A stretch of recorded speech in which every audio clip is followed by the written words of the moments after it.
Hello বন্ধুরা, সারা সপ্তাহ কর্তা যেহেতু বাড়ির বাইরে থাকে, ওই জন্য ভালো মন্দ ওর জন্য কিছুই রান্না করে উঠতে পারি না।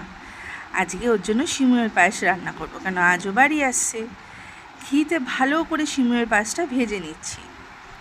এই ঘিয়ে সিমুয়ের পায়েস ভাজা আর গন্ধটা খুবই দারুণ লাগে।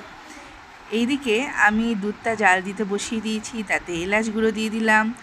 এলাচের গন্ধটা খুব ভালো লাগে আমার। ভালো করে দুধটাকে আমি ফুটিয়ে নিয়েছি, তারপরে ওই ঘিয়ে ভাজা সিমুইটা দুধে দিয়ে দিলাম। এবার আস্তে আস্তে ফোটাতে হবে।